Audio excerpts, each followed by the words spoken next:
we're going to get down back to the basics of how to train young athletes. Today, we have an economy that has some up and down swings. It's very, very fluctuating. So I realized that the cost of going to a trainer could be a little bit much for a lot of parents. So what we're going to do, we're going to go over some things in our program here where you can train your athlete at home. If you're an athlete watching this yourself, you don't have to spend a lot of money going to a trainer to pay for professional advice. Just some basic things you can do on your own, in your home, at the track on your own, at the park on your own. It might be going to the local hill, running some hill sprints or something, but there are some basic equipment needs that you might need to look into. It's very, very, very inexpensive.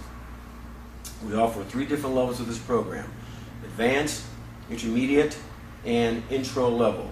Now, with all these levels, there will be a little bit more of an investment of some time and some money. Getting back to what I said about training your athlete at your own facility or at your particular home, there's a lot of things you can do on your own.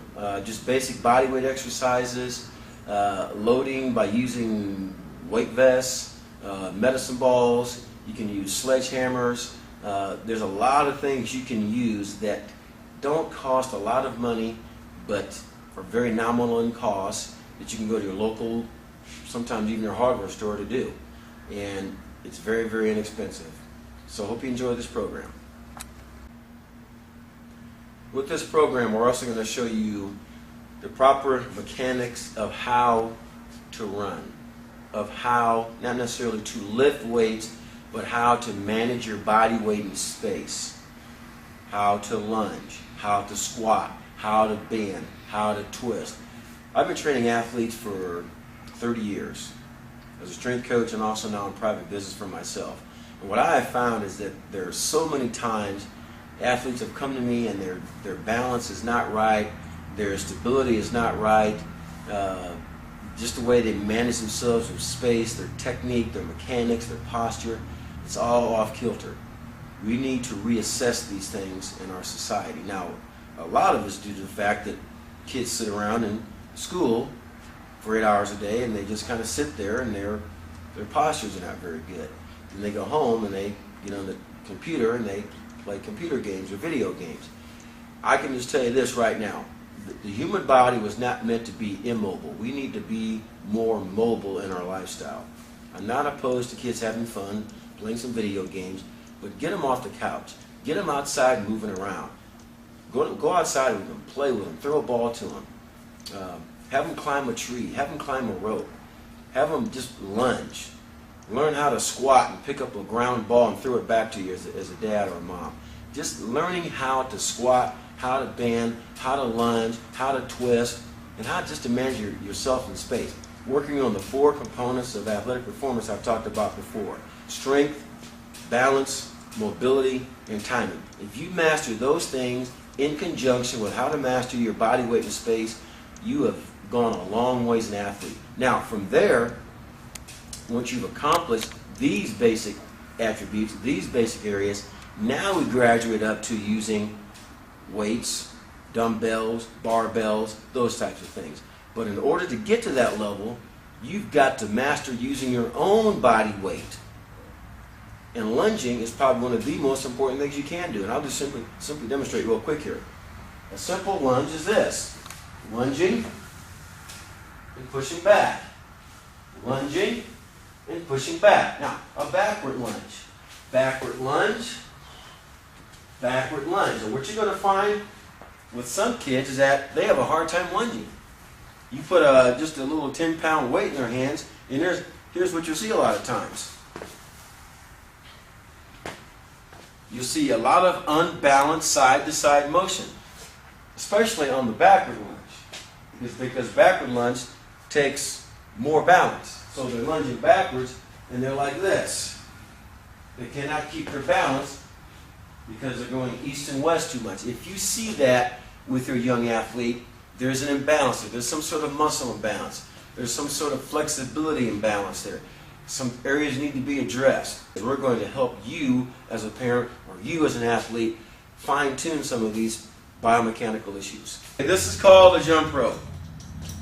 I'm a big proponent of jumping rope. Typically when young athletes come to my training facility, some can jump rope fairly well, and I'll be honest with you, most of them have a hard time with this. That's because too many times, oftentimes in PE classes today in schools, they don't emphasize jump rope. Back when I was in school, back in the day, we jump rope almost every day for balance and coordination. Jumping rope is one of the most fundamental exercise / drills you can do for improving your cardiovascular conditioning, for improving eye-hand, eye-foot coordination, and balance and timing. All those things I talk about that are important as an athlete. So let me demonstrate a few drills here. First of all, how to measure the jump rope. Whenever you get a jump rope, you need to measure it first. Make sure, stand right in the middle of it, that the rope comes up to the armpits. If it's shorter than your armpits, the rope is too short.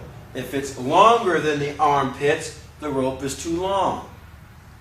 Now personally, I like my rope just a little bit long. Okay, that's my personal preference. But it's definitely not too long and definitely not too short.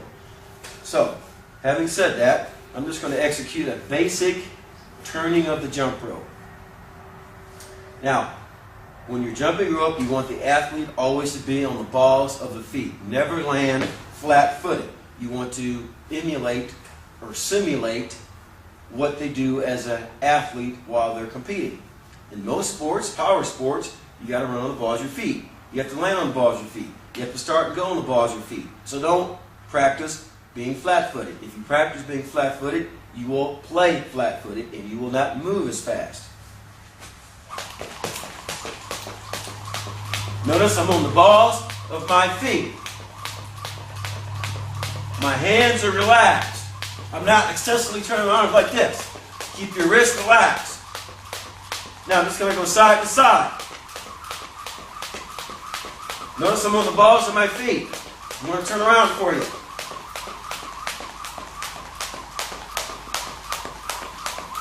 Side to side, forward, backwards, one foot.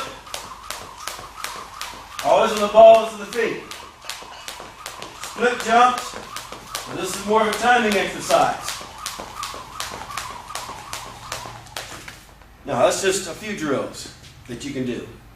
You can also go backwards with the jump rope.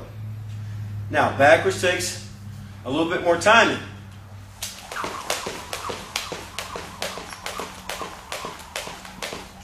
Going backwards takes a little bit more deceleration.